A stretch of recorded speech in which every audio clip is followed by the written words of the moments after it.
A few days ago, Sylvie and her boyfriend were getting busy in the hospital room because it was his dying wish. In the present, Sylvie goes to the Brussels airport and notices Terenzio arriving in a very bad mood. Nearby, an Asian man loses the call he was having with his home. Sylvie is late and the desk tells her she may not be allowed to board. When she asks about the other passenger, Sylvie shows her an urn with her boyfriend's ashes, so the clerk promises to do something. At the same time, Terenzio cuts in line and explains he needs to hand an item to a passenger, claiming he's with NATO. The clerk can't let him pass without a security escort, so Terenzio pretends to give up and goes to another desk to buy a ticket. Meanwhile, influencer Ines loses her call with a friend in New York, who was choking before collapsing.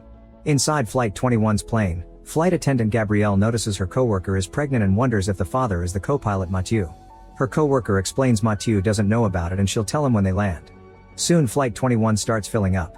Rick notices that Nabil is trembling and sweating a lot, but Nabil says he's just scared of flying. Back to Terenzio, he's having a drink to calm his anxiety and sees on the news that the host has collapsed, followed by a scene of people laying unconscious on a Melbourne beach. He says that time's up and nervously leaves the bar, not wanting to wait for his late-night flight anymore. Suddenly Terenzio punches a security guard to steal his rifle, then he runs through the access corridor as he screams to make everyone move out of the way. Seeing this, Gabrielle rushes to close the door, but Terenzio opens it again and pushes his way inside. He forces Gabrielle to lock the door, leaving the main pilot and the other flight attendant outside. Next, Terenzio goes to the cockpit and tells Mathieu to take off or they'll be killed by the sunrise. Technician Jakub knocks on the cabin's door and says they're calling the police, distracting Terenzio enough for Mathieu to try to disarm him. However, Terenzio shoots and hurts Mathieu's hand before asking him to fly the plane. When Mathieu explains he can't do it alone, especially now that he has a wounded hand, Terenzio goes to the corridor and asks for any pilots. Sylvie comments that she has piloted helicopters before and she's dragged to the cockpit. Gabrielle makes everyone sit down and fasten their seatbelts while Mathieu calls the control tower to request takeoff, but he gets no answer. Under Terenzio's pressure, the plane takes off anyway. Once it's stable, Mathieu demands an explanation, and Terenzio insists he's a NATO officer. He only knows that the sunlight will kill them all, and that's why Asia and the Americas have already been affected. Terenzio wants them to confirm the story on the radio, but he accidentally destroyed it when he shot. He still demands Mathieu to keep going west without stopping. In the meantime, the passengers don't have Wi-Fi even though the tickets included the service, and Ines wonders if this is connected to what happened to her friend. Rick still thinks Nabil is suspicious, so he silently gives Gabrielle a note saying that Nabil is a terrorist and she warns Jakub. In the cockpit, Mathieu is bleeding heavily and Sylvie convinces Terenzio to let her look for a doctor. Laura volunteers because she's a healthcare aide and she's brought to the cabin too. While she checks the wound, Mathieu convinces Terenzio to let him talk to the passengers. Using the announcement system, Mathieu lies to avoid panic, saying that Terenzio will leave at the next airport and that they'll fly to Moscow without him. While Terenzio goes to the cabin, Sylvie proposes to land at the international airport in Iceland and Mathieu agrees, saying the presence of an unknown plane will get the attention of the authorities. Laura has cleaned Mathieu's hand but she has no tools to close the wound, so they heat up a knife to cauterize it. In the cabin, Terenzio argues with the passengers and loses his mind, but they shut up when they hear Mathieu scream.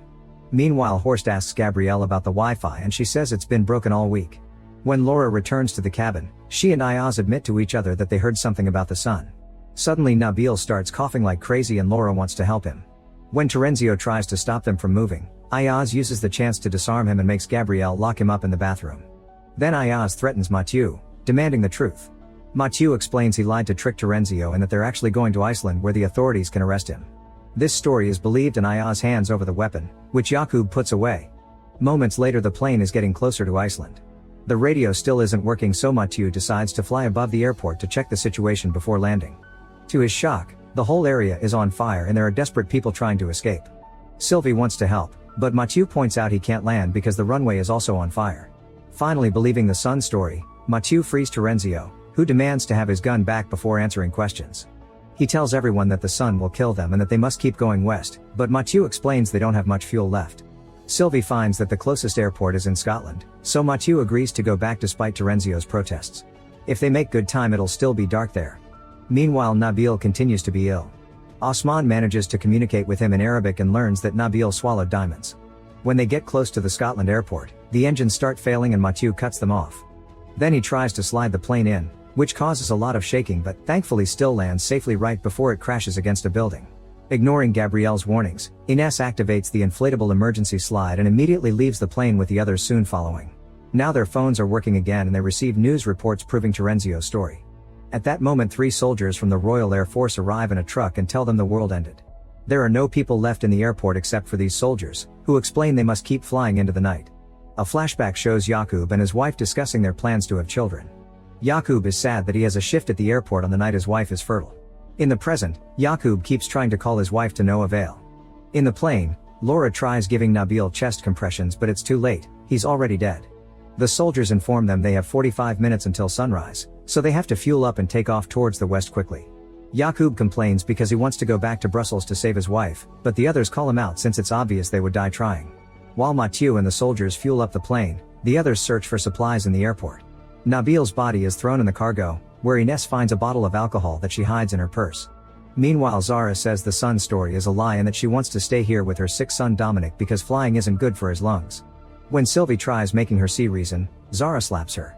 Sylvie responds by capturing her and Laura injects her with a sedative to carry her back. The plane soon takes off and John explains to Sylvie and Mathieu that they need to keep a high latitude in order to stay in the dark while presenting a map with flight range annotations. Since John has flying experience, Sylvie lets him be Mathieu's co-pilot. Meanwhile, soldier Roger and Ayaz are trying to fix the radio and the Wi-Fi by opening the plane's floor with a blowtorch, hoping to find the comm system. Sylvie notices Yaqub is upset over his wife and shares that she lost her boyfriend, admitting that she even considered self-deleting. She points out that even if they lost their will to live, there are people who need their protection and that he may feel better if he's useful. Yaqub joins Roger and Ayaz acts as a translator between them. Sadly, Yaqub says that the radio is too damaged for repairs. Thanks to Horst's meddling, they get the internet working again. Many passengers get messages from their loved ones saying goodbye, leaving them devastated. Rick finds an article about the theory that this was caused by changes in the sun's polarity. Horst finds it interesting and reveals that he's a climate scientist working for the European Commission. He explains that it's normal for the sun's polarity to reverse once every 11 years or so, but there have been weird, unexplained anomalies lately. He thinks that this time the reversal may have been unusually strong and resulted in very high levels of gamma radiation. While soldier Freddy unsuccessfully flirts with Gabrielle, Ayaz speaks to Sylvie in private. He's researched the three soldiers online and learned that they were accused of murdering a translator and abusing his wife in Afghanistan. Minutes later, Freddy finds the bottle Ines hid and scolds her since supplies were supposed to be kept together for everyone. When Ines explains it's just a prototype for a label she's launching, Freddy opens the bottle just to be a contrarian. The pop scares Laura's senile patient, who thinks it was a gunshot and runs to try to open the emergency exit. Freddy immediately pulls him back, only for the man to accidentally hit his head and instantly die. Everyone starts blaming Freddy for not being careful and Freddy snaps, so he takes out his gun. Roger has to cut in and calm him down. Afterward, Mathieu tells everyone to sleep before they land in Canada for supplies and hopefully a radio. Ines says that there were no updates on Belgian sites in the last 2 hours, which implies bad news for their families. Sylvie uses the excuse of changing Mathieu's bandages to speak to him in French and tells him the truth about the soldiers, who were probably left behind on purpose. Eventually the plane lands on Canada with 2 hours left for sunrise. Mathieu asks the soldiers to search for a radio, but they get suspicious, so they make Yaqub and Gabrielle come along. The group takes a truck to drive through town and Gabrielle is horrified to see bodies inside a school bus.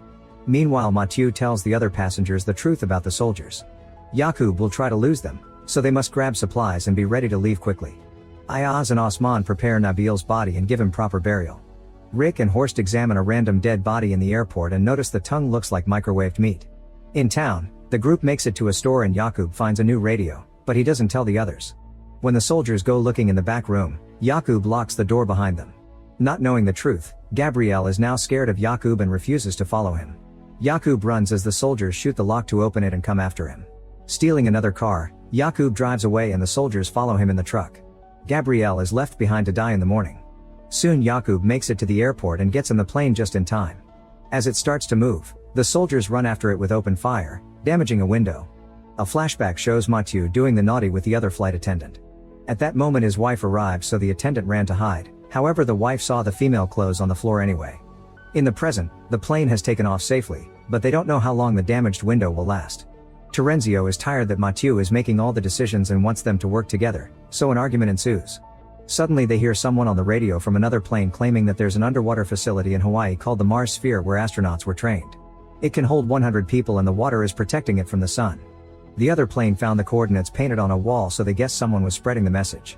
Mathieu announces they'll be going to Hawaii and Terenzio gets mad again, triggering another argument. Sylvie goes to the cabin and learns that Rick and Terenzio won't let the others eat until they agree on some rules. If Hawaii doesn't work, then they must choose the next destination together, everything must be shared equally, and no one gets kicked off the plane unless they all vote on it. Ayaz and Terenzio almost get in a fight, but they're interrupted by a sudden alarm. Sylvie rushes to help Mathieu, but the alarm just shuts down on its own only for another one to start.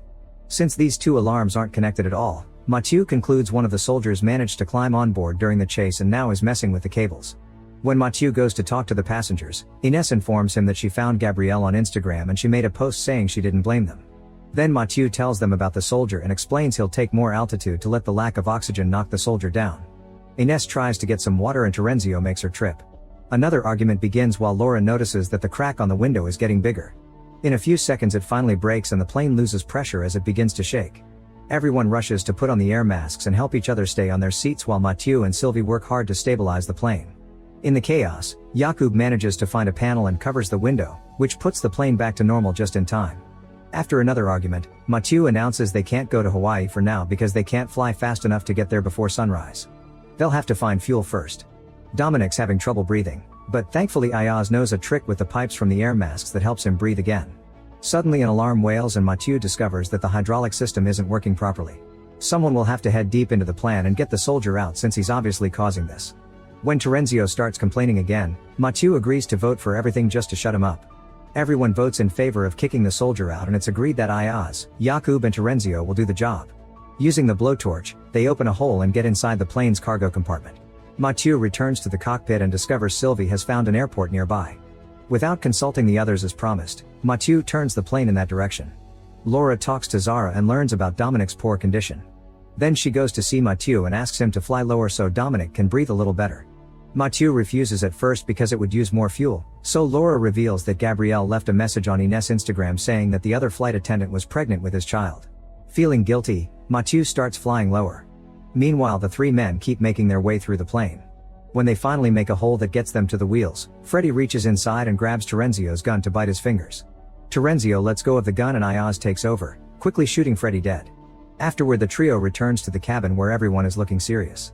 Osman has told everyone he saw blood on the blanket that covered Nabil's body and that Ayaz sent him away mid-burial, so he thinks Ayaz cut Nabil open to get the diamonds. Ayaz takes out a bunch of emeralds and admits he did open Nabil, but he didn't kill him. In fact, he was the one who paid Nabil to smuggle the emeralds, and Nabil died because he didn't follow the correct packing procedure. Rick reveals he has handcuffs because he's a security guard and wants to keep Ayaz cuffed for now, which everyone votes in favor of. A new flashback shows Ayaz walking down a red light district and entering a naughty house. His guards were holding down a man that hurt one of the workers. The man threatened to call the police, but Ayaz explained they were all under his bribes. He told the guy he could leave if he left his watch's payment, but the man refused. Then Ayaz took out a whip and started hitting him with it. In the present, the plane has landed on Alaska and Jakub can finally repair the window properly. Mathieu gets to fuel the plane up again, but because of the incoming sunlight, they can't go to Hawaii yet, they must keep going west. Rick keeps insisting they should kick Ayaz out and is frustrated because Terenzio doesn't back him up anymore. When the group enters the airport to look for supplies, they bring Ayaz along for a trial, learning he was a dealer and a hustler. Ayaz explains he had to escape his homeland and ended up doing crime just to survive because Belgium isn't nice to outsiders. Terenzio interrupts the conversation to say they should go back to Brussels because his fellow NATO people mentioned a bunker. He doesn't know where it is, but there should be documents.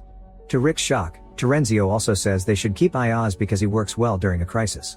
The others are wary, so Terenzio vouches for Ayaz and promises that if something happens, both of them will leave the plane. Most of the group votes in favor and they take off again.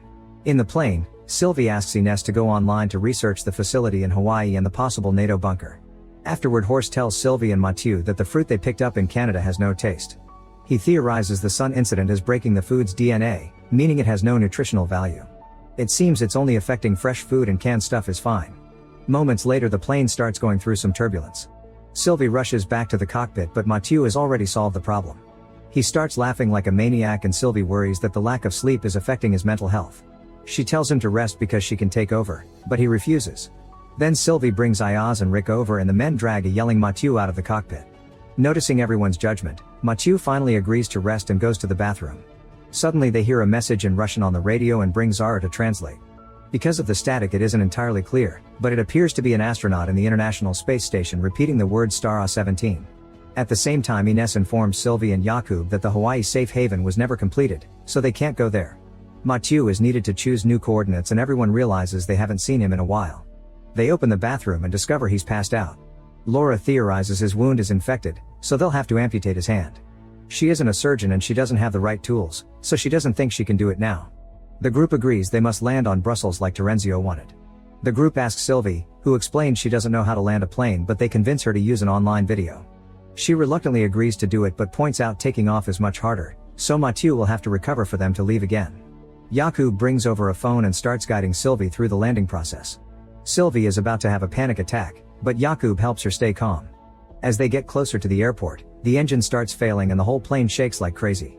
The duo doesn't give up, and after Sylvie turns off the engine she manages to land the plane, which slides on the runway for a few miles until it stops. The group claps for their work and Sylvie announces they have 2.5 hours before sunrise. They start dividing tasks to do in town while Jakub announces he'll stay to figure out what happened to the engine. Horst realizes that the fuel is organic based, meaning it's affected by the sun phenomenon like the fruit. A flashback shows Rick returning to his house. After helping his mother with her hearing aid, he goes to his room and uses his computer to talk to a Russian girl who keeps asking for money. Not realizing it's a scam, Rick announces he'll visit her soon, and the girl stops answering. In the present, Jakub checks the plane's fuel and notices it looks like maple syrup. There isn't much left though, so getting new fuel should dilute it. However, finding fuel that wasn't affected by the sun will be hard. Osman explains he used to work for a fuel terminal and remembers the tanks were beneath the river, meaning they should be protected by the water. Jakub and Osman agree to drive to Amsterdam to find that fuel. Meanwhile, Terenzio, Rick, and Ayaz arrive at NATO headquarters, where they find dozens of bodies on the ground. Terenzio takes them to the room where he heard the ambassadors talk about the sun and they start searching for any useful information. Rick notices security cameras and decides to find the footage to see if they can learn more. After Rick leaves, Terenzio starts making nasty comments about Ayaz's homeland and Ayaz slaps him for it. Terenzio punches him in return and a fight begins. At first it looks like they're equal, but Terenzio manages to land a strong punch that knocks Ayaz out. Then Terenzio joins Rick, who has been watching the footage. He's learned that there's a bunker in Bulgaria mentioned together with Star 17, the same words the astronaut said on the radio. Rick asks where Ayaz is, but Terenzio tells him that he went back to the plane with more supplies. He also says he got hurt because he fell. At that moment Rick sees Ayaz's unconscious body on a screen, but Terenzio quickly turns it off and urges Rick to leave. Laura, Horst, Zara, and Dominic take Mathieu to the hospital. Dominic goes ahead to search for a wheelchair and screams when he finds a corridor full of bodies. While Zara gathers medicine, Horst and Laura rush to a surgery room and have to move a man that died on the table. Laura starts operating, although she doesn't really know what she's doing. Meanwhile, Dominic follows a strange noise and finds a moving bag. When he opens it, a strange animal jumps out and runs away. Zara finds him and grabs the bag to bring it to Horst, showing the dog food inside. Dominic described the animal as a rat, but not a rat, and Horst thinks the boy imagined things. Laura finishes the operation but is reluctant to move Mathieu because he isn't stable yet and his heart could stop. However, they're running out of time and they have no choice but to put Mathieu on a stretcher. At the airport, Sylvie and Ines are looking for food and also find tons of bodies. After seeing a couple that died together, Sylvie needs a moment alone. Ines tries following her, however Sylvie gets on a vehicle and drives away. Moments later, Jakub and Osman come back with some fuel. Hearing Ines' story, Jakub goes looking for Sylvie, who is at her old house with her boyfriend's ashes. Soon Terenzio and Rick also make it to the airport, and Rick gets suspicious when Terenzio fakes surprise at hearing Ayaz didn't make it. Soon Jakub finds a crying Sylvie at her place. After sharing how upset she is, she kisses Jakub, who doesn't kiss back. Sylvie pulls back and apologizes, explaining her emotions got the best of her. In NATO, Ayaz is painfully crawling out of the building. In the plane, the hospital team brings an awake Mathieu to the cockpit. He concludes the fuel isn't much and that he'll need lots of help to pilot. Thankfully, Sylvie comes back just in time to team up with him again. Meanwhile, Zara demands to know the truth about Ayaz and Rick shares his suspicions. A furious Terenzio pushes him down and says Rick was the one that hurt Ayaz. Zara doesn't want to leave without him, but they don't have any time left. The plane gets ready to take off, but they stop when they see Ayaz arrive in a car. Suddenly Terenzio appears proudly wearing a military uniform. He gets into a fancy sports car where Ines is waiting to tell him how cool he is as she gets affectionate. At that moment Terenzio wakes up, revealing he's been banished and handcuffed under the floorboards. Meanwhile, the others check a map and learn that the coordinates Rick got from NATO match a hydroelectric dam in the Stara district, so they think there may be a hidden bunker under the water. Unfortunately, they're missing a few decimal points to the coordinates, so they aren't sure exactly where it is. They'd only have 30 minutes to search before the sun rises, but they don't have any other options since they don't have enough fuel to go somewhere else. Zara speaks privately to Ayaz, who has offered to carry Dominic during the search. She explains that she's not sure she'll be able to run for long because she's weak after selling her kidney to be able to pay for Dominic's treatment. Zara makes Ayaz promise to carry her son no matter what. Afterward, Rick apologizes to Ayaz for leaving him behind and insists Ayaz should hurt him to make it even. Instead, Ayaz tells him of his time in prison and how he never returned to his family. In return, Rick tells him about his online love and shows him a picture of her. At that moment, Ines walks in and recognizes the model in the picture, so Rick finally realizes he's been scammed and throws the photo in the trash. Minutes later, Mathieu announces they'll be landing soon. Then Sylvie asks the group what to do with Terenzio. Most of them want to leave him, but Ayaz doesn't want to possibly die while having killing a man as his last action, so Sylvie agrees to bring him along. Eventually the plane lands and they find 2 vehicles nearby, so the group immediately splits into 2 to start searching as fast as possible. In the hurry, Sylvie forgets her boyfriend's ashes. A few miles later, Ayaz starts having a fit while driving, causing the car to crash and Dominic to pass out. Ayaz is in a frozen state and Horst has to snap him out of it. The car won't start again, so this group has to continue on foot. Even in this condition, Ayaz carries Dominic and confesses to Zara that he's been having those fits since Terenzio beat him up. They want to call the others but there's no signal, so they take whatever road looks best. With only 18 minutes left for sunrise, Sylvie's group finds the facility and goes inside, noticing the gate shutting behind them automatically. Osman runs to try to keep it open, only to get an electric shock that knocks him out. The others find a button that opens the gate, however if they don't keep it pressed the gate closes again. Terenzio volunteers to stay with the button while waiting for the others, but Sylvie doesn't trust him and handcuffs him to the pole before tossing the keys to the ground. If Terenzio wants freedom, he'll have to open the gate for the others. Then Sylvie and the others keep on moving, finding tons of army vehicles along the way. Eventually they find a locked door, so they hit it with rocks until they break it open. Everyone rushes inside except for Sylvie, who wants to wait for the others. Soon Ayaz's group arrives near the facility but there's an old gate in the way.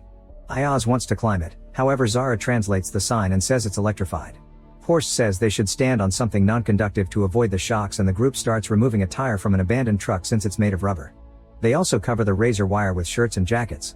Horst climbs first and teaches them to never touch 2 wires at the same time. He jumps to the other side safely, so Ayaz follows with Dominic. Just as the sun is about to come up, Sylvie finally finds Ayaz's group and they all run to hide inside the facility just in time. Terenzio tries breaking the handcuffs and reaching the keys to no avail, so he looks at the sun and waits for the end. Inside the facility, some soldiers welcome the group and ask for their help solving a new problem. Make sure to subscribe and turn on notifications so you can watch more videos like this. Thanks for watching.